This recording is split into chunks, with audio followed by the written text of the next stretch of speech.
Hello friends, family and other creatures of the sea, and welcome back to another high-level game of StarCraft 2. Today we have herO versus Reynor in a best of 3 series, starting over here on Waterfall, which surprisingly gets left in the map pool fairly often when herO is playing. I say surprisingly because for a lot of other Protoss players this is their first veto. As this is a best of 3, both players get 2 vetoes. Most Zergs will veto both Moondance and Stargazers. And Protoss players tend to veto, well, perhaps something along the lines of Cosmic Sapphire, Waterfall, Inside and Out and Waterfall.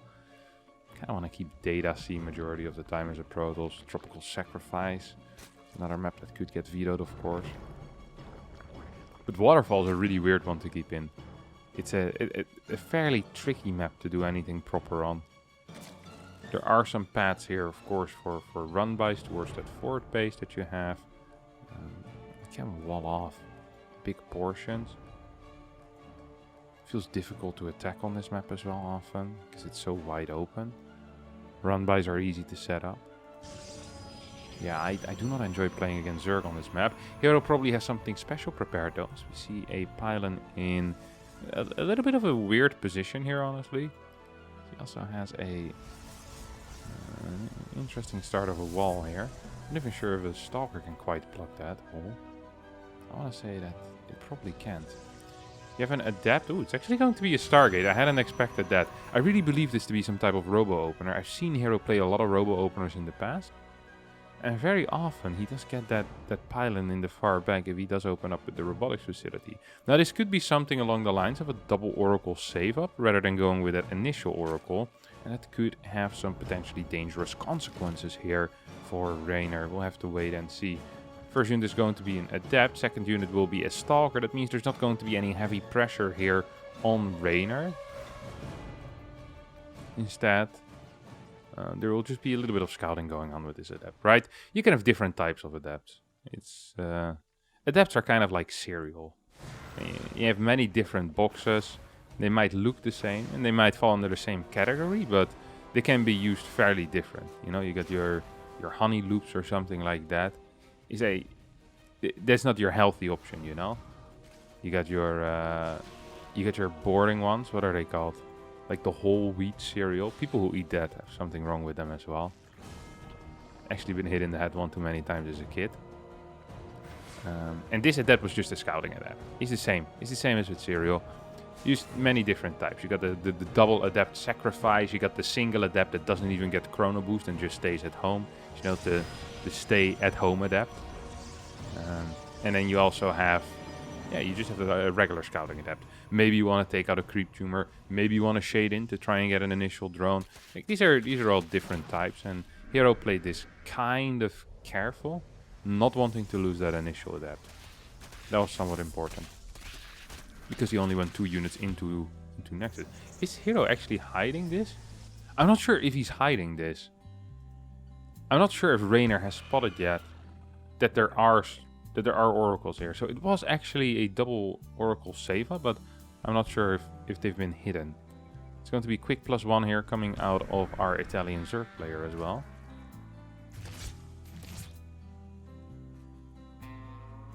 Double Oracle does manage to swoop in, get a couple of big kills here. That's 2, 3, 4. Can we get 5? No, we can't. 4 kills still nice for Double Oracle. At the same time, though, Ling run by heading in towards the main base scouts absolutely everything. Behind this, we actually had a big amount of gates being plomped down. That is 5 gateways. And glaives coming in as well. A couple of Adepts are being warped in here. Major cuts on the worker production. Look at that. No chrono on any of these nexuses. And at the same time, we also just do not have any pro production on the third base altogether. Kind of painfully. What is this move out? This is the type of move out you do if you don't wanna try anymore. What is this? These are 6 Adepts without glaives yet. A fairly innocent move out here. How it's gonna finish? It's gonna finish. Spore does not really block anything here. Second Spore also doesn't block anything. This shade-in is actually going to deal way more than I feel like it ever should have. Reynor, without any units in position whatsoever, might end up catching a free Oracle here. Very nice movement. Oi, oi, oi. Yeah, the champion's move right there. Beautiful stuff. So aware of everything that's happening, but these adepts still alive. Glaive should have finished up at this point, right? Yeah. Glaive is done. If that adept shade would have finished in the main base, I think Reynor would have been in some major trouble here. He still probably is in some major trouble. Don't forget, this is a 5-gate Glaive build. Reynor is completely under-responding to this. He's underestimating this in a big, big way right now. There's 6 more lings in production. He's gonna have, what, 10 lings? 3 Banes on the way. There's legit 10 Glaive Adept right now here. He's gonna start striking that Queen as well. Queen's likely going to fall. Second Oracle gets taken out. That is pretty painful here. Especially given that this Spore might end up falling. An Oracle could come in handy later on. Glaive Adepts continuing to fight here against those Queens. How many workers have we killed? 16 workers have gone down so far. Pretty okay splits. Not the greatest splits in the world, but Banelings don't quite manage to connect with everything. The final 3 Banes will basically get every single adept in the red. 4 more have been warped in. We have Blink, we have +1, we have Immortals being chronoed out as well right now. And we have a Zerg player who does have a 4th base, does have +1, but is simply kind of dead, I want to say. Equal supply here, 65 workers against 61. There's 6 gas coming out already here, out of herO, which means that he can easily transition into either Colossi or Disruptor or into Archons. It's going to finish up this Shade as well. Here we see the links around on all of these Adepts. We believe that these Adepts will end up winning that fight. Queens will force them to teleport away once more, but that's going to be in towards the main base. Another drone pool, another, well, crap ton of lost mining time. This is just overall such a painful start here for Reynor, right? Reynor's been stuck on, what, 59 workers for pretty close to a decade now. He's even gonna get the recall. Beautiful stuff here. herO realizing that his time as the annoying little prick is over. And actually recalls them back home. 4th base on the way, 4 more gateways as well. We got our +2 coming in for Reynor. Reynor is just extremely dead at this point.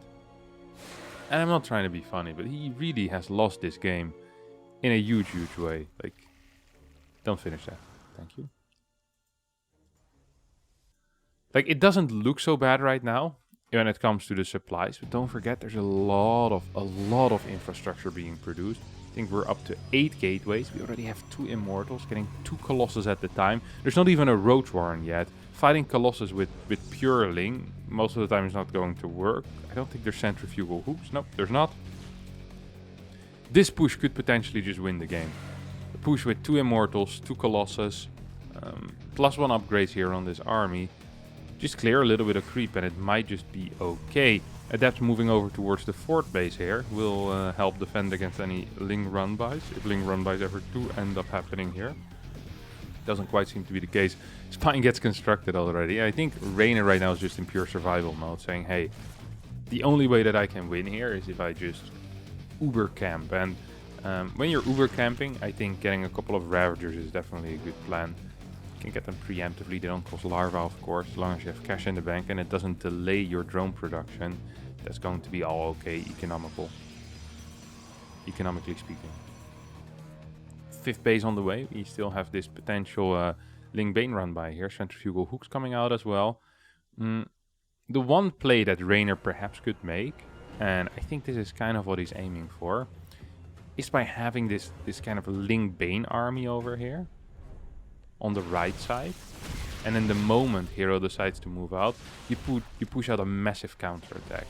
You either force herO to go all in with that push, or you force him to go back. If you force him to go back, you just killed a couple of workers, and you won a lot of time for yourself, maybe allowing you to go into Hive. Oh, this is gonna be a painful little fight. Ooh, Lings not quite here, not doing much of anything, honestly. Yeah, this fight is just not gonna be it, is it? Does not quite seem to be the case. Glory Reconstitution not even done yet. Baneling Speed not even done yet. We have these Lings not doing very much of anything. As a Reynor right now. Coming in with a Ling flank, but Lings against Colossi are just so extremely bad. It's almost painful to watch. Glaive Adept Shade in towards the Naturals, not going to end up finishing up. And we see some okay-ish pre-splits here coming out of herO, who does end up taking out this 3rd base.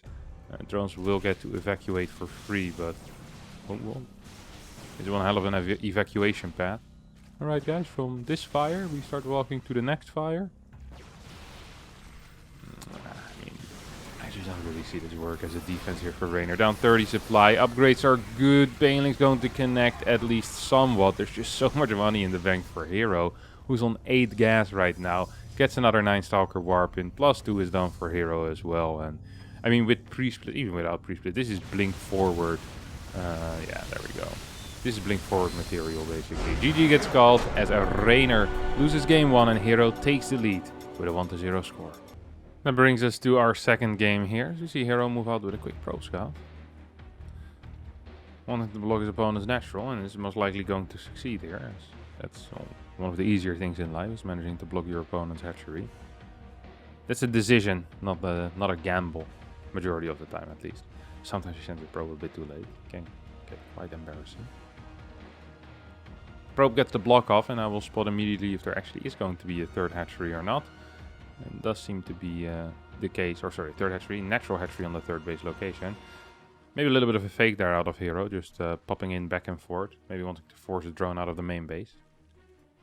It's one of the things you can do, of course. If you immediately move your probe away, and a drone from the main base goes down into the natural to end up building a hatchery there, that would be very good for the Zerg player.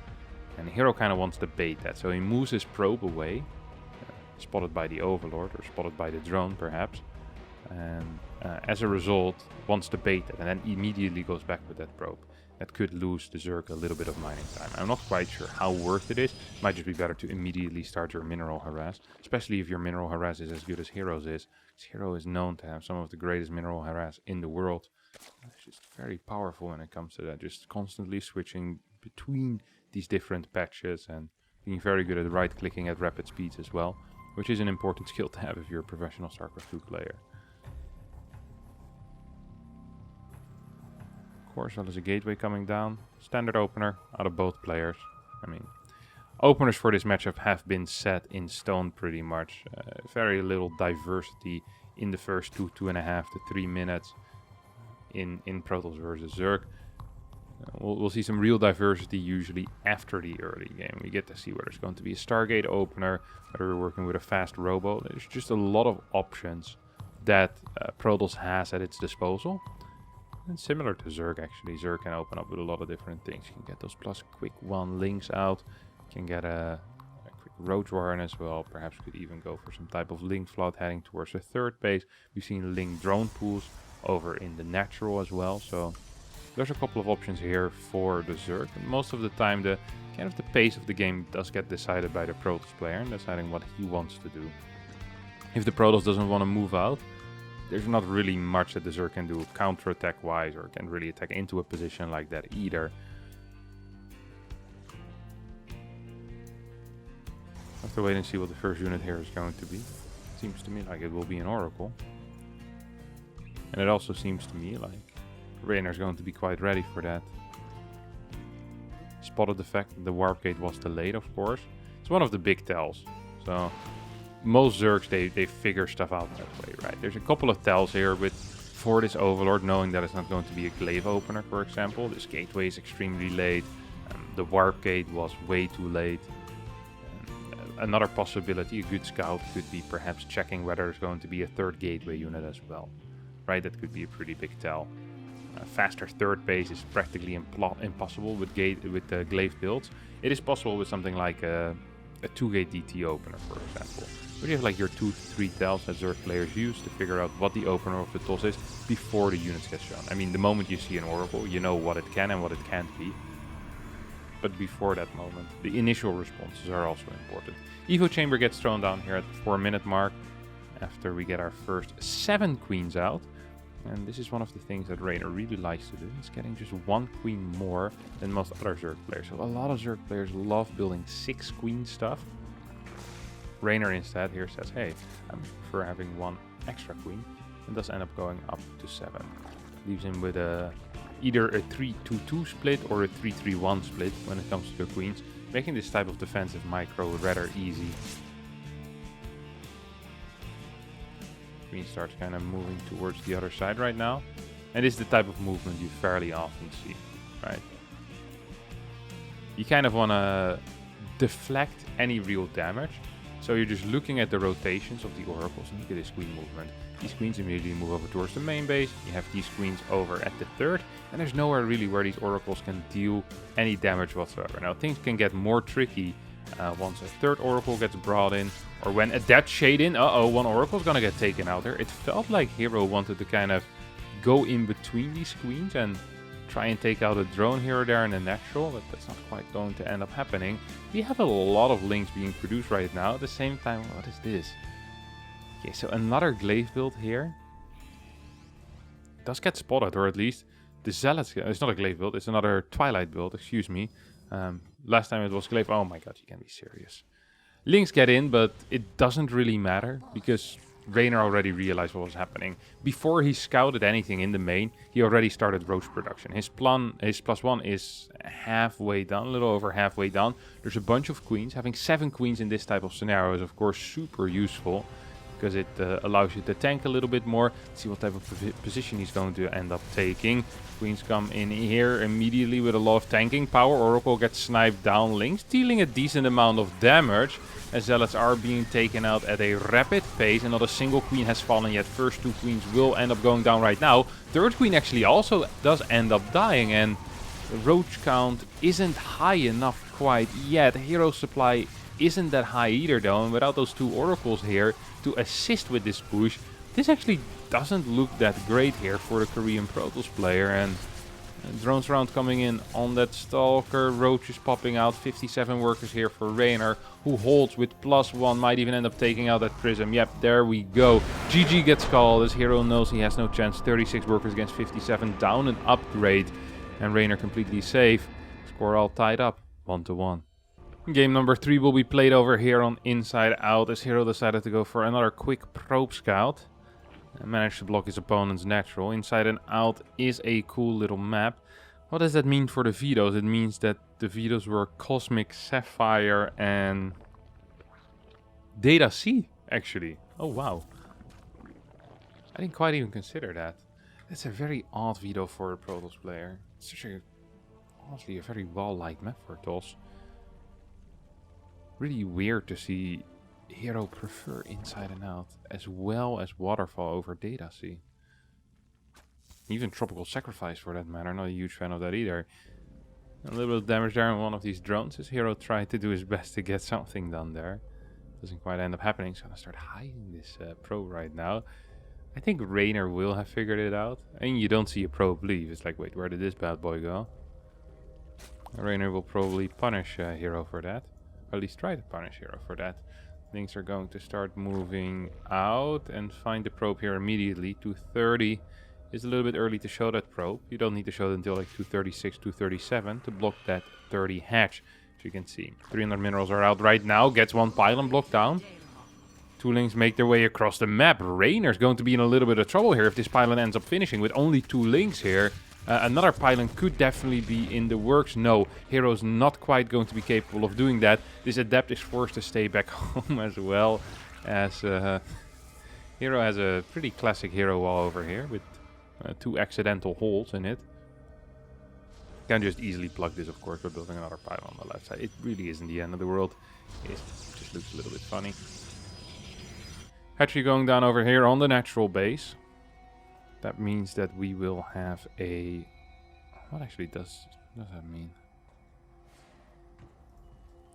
Means we're going to have a triple hatch. I guess that's really all it means. No Evo Chamber coming down quite yet, although it should be fairly obvious at this point for Reynor that most likely this indeed is going to be an Oracle opener. Oracle does make its way in. Double Adept Shade heading in towards the main base rather than the third. No, actually will shade in towards the natural base location and pops 2 Adepts over there. This Oracle did not manage to get anything done yet. Double Queens in the main base as well, pushing this away. We do have 4 lings, 6 lings. 2 Adepts will end up finishing up. No, they won't. How many links do we have at this base? The answer is 0. 0 links currently over here. We do have a Spore coming down right now. Double Adepts might finish up this time around. Yep, no. Could have been somewhat dangerous without any links present whatsoever. Evo Chamber does end up getting built here. This time around we see only 6 queens. Seems to be the total that Reynor is going for. couple of drones might end up finishing up over here on the natural base location. It is of course the third base, but the location is at the natural, that's for sure. I love the little move there that herO made. Initially pretending to want to go for the spore, forcing the queens to move near the ramp, and then trying to get in towards the main base. Would have worked against a player not quite as good as Reynor. Luckily for Reynor, he is as good as himself. And is very fast with all of these queen moves. Defensive movement out of this Zerg player is just marvelous. Absolutely marvelous stuff. 3-3 queens, 3 per group. Does mean that injects in the main can be a little bit tricky to get, of course. Ooh, good move here out of Reynor. Gets a snipe on one of these oracles. It's actually a triple oracle play here, which I hadn't quite realized yet. So the first time in this series where we're not seeing a quick Twilight Council rush. Forges being added in here relatively fast as well. Is this oracle also taking a big chunk of damage? 3 drones do end up going down. We still have these 6 queens alive. This is a similar adept attack as in the first game. This time around though, plenty of lings here to make sure that Reynor survives. I'm actually really liking this position for Reynor this time around. Already has the Roach Warren on the way. If you see that quick lair, would not mind seeing a slightly faster fourth base perhaps, because the fourth base right now is starting to get a little bit late. And at the same time, there's just some big investments coming out of herO right now. And it isn't really paying off quite yet. Drone is going to get caught here in the stasis trap. We're caught in a trap. I can't go out. Yeah. Stasis ward's not doing all that much, honestly. Blink on the way as well as +1. This is going to be a very delayed Blink Stalker attack. Impossible to note. The reason why it is going to be such a delayed Blink Stalker attack is because we have the +1 at the same time. And we have a... Jesus. It's another oracle. That's pretty bad. Lost an... had an influx of gateways here already. So the more gateways you build, the later you're going to be hitting. This sometimes is a little bit counterintuitive, but if you are on 4 gateways and you're trying to hit like a, let's say, with this specific build, let's say a 620 timing, you're going to have more units than if you were to be on like 6 or 7 gates, because it's just simply more optimized when it comes to production cycles and how much money you have. It's the same that fairly often in PvT, for example, if you're opening up with like a 3-gate blink, you'll have more stalkers with your first warp in than you would have with a 4-gate blink, simply because it is more optimized initially, right? Your economy does not quite outmine your 3-gate production for a long time. The same in PvZ. We sometimes see 3-gate builds or 4-gate builds that have more units than 6-gate builds, at least after the first warp in. Once the second and the third warping come in, when the economy kind of caught up with the infrastructure, then all of a sudden these extra gateways will start helping out a lot.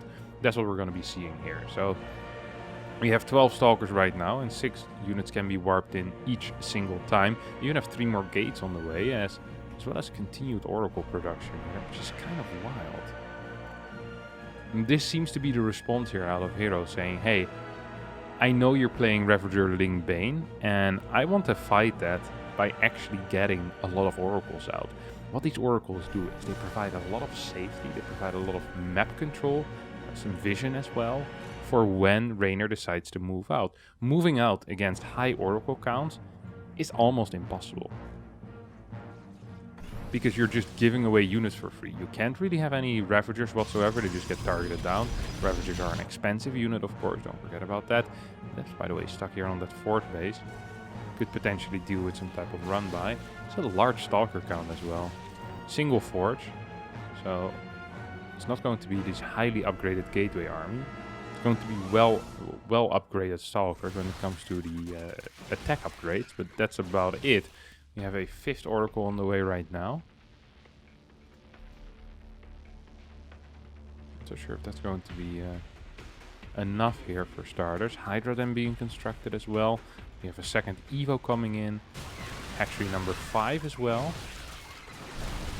Reynor obviously doesn't want to spread himself too thin. This is an odd engagement here out of Reynor. Might have to pay a little bit of a price for that. These Roach is quite weak, of course. No upgrades against +2 Stalkers. Scary stuff. 6 drones do end up going down somewhere. I want to say those were the Adepts that were stuck over here for quite a while. Pneumatized Carapace on the way. 5th base finally being constructed as well. I'm not actually a huge fan here of Reynor's position.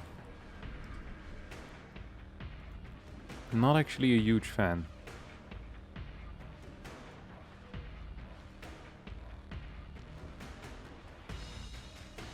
We have the baneling speed on the way at this point. herO in firm control here when it comes to the map. Here comes an attack moving in between the third and the natural. Seems risky, but with +2 perhaps possible. Lots of roaches here, of course, poorly upgraded still. Guardian Shield gets used, double force fields as well. I don't quite think that is going to be enough. Still have one tumor here, which actually providing a lot of vision for Reynor right now. Making it a lot easier to spot all of these little rotations. Zealots are going to get caught by this Ling Baneling army. Centrifugal Hooks does not finish up, but it doesn't really matter. The Banelings still have the same exact damage output. We do have Adrenal Glands as well as double lurkers on the way at this point. And herO in a fairly comfortable position, I just have to say. This would have been great if he had a faster second forge, and his upgrades would be 2-1 right now. I mean, it's still good, but at this point I don't think he can quite go for a kill move anymore.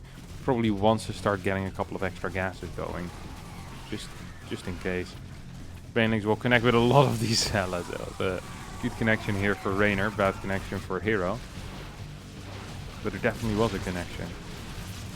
Ooh, no seismic spines done yet. That means that these lurkers will not be as effective as they ideally would be against them stalkers. At the same time, another big zealot run by here on the far right side. herO just throwing away a lot of these units, and when I say throwing away, I mean taking a decent trade actually over here. Does need to be careful though that he doesn't lose absolutely everything. Templar Archives is being constructed at this point as well, but without the extra gases, your gas bank is going to deplete rather fast. So herO does need to be pretty careful there. Transfuses are running out with only 3 lurkers remaining right now. Does mean that Reynor needs to be careful when it comes to defense, but then again, 3 lurkers probably are going to be enough against a stalker count that is, what, 12 or so? It's not the largest stalker count that I've seen in my life. A couple of more lurkers are in production. We have 6 out currently already as well. As Reynor is trying to set up a little bit of an attack here on the bottom right side. Don't forget, Adrenal Glands has already finished up. That means that these lings will be quite powerful. Lurkers here as well. herO's going to try to attack into this. 2 more lurkers burrowing in the far back. Roche is forming a bit of a wall in front of those lurkers. This ended up being an okay-ish fight. Bigling run by heading out towards the left side. We'll get a cancel on the 6th base, I do believe. Don't think there's anything that our Protoss player can do about it whatsoever.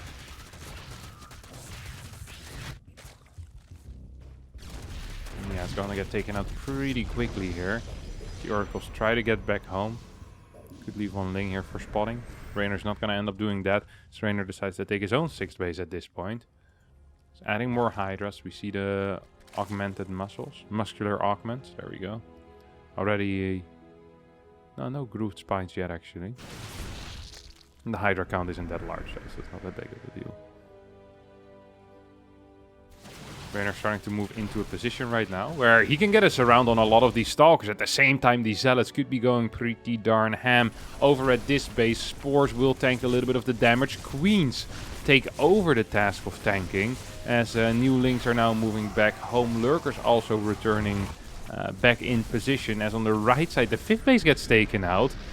This was a trade where unit-wise this is really good for Reynor, but at the same time, base-wise, this felt kind of bad. We see herO up 1k when it comes to income right now.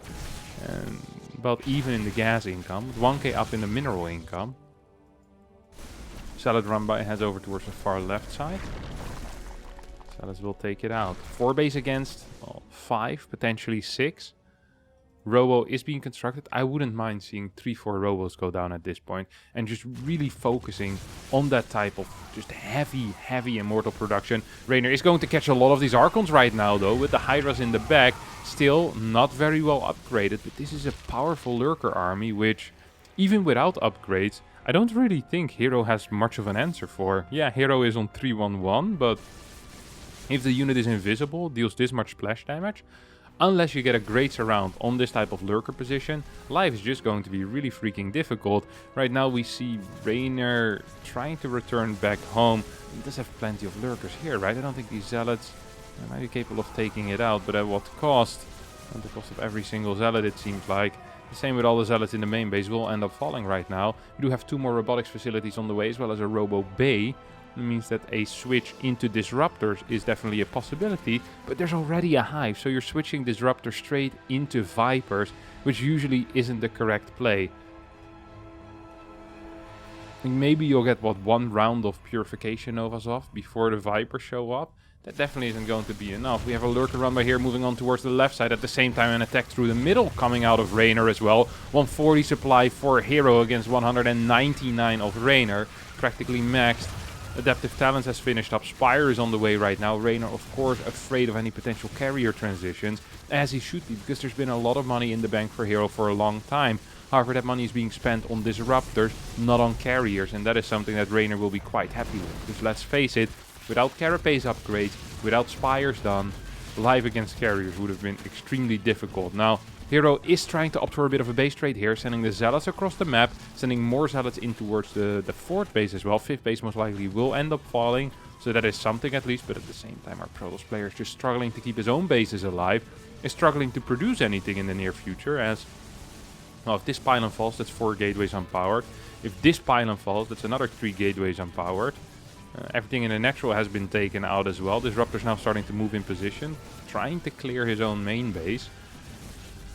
But lurkers are absolutely everywhere. 65 workers against 51. Reynor continues the assault as he attacks the bottom right side base as well. And herO, in a world of trouble, just does not have the army supply. 92 against 114.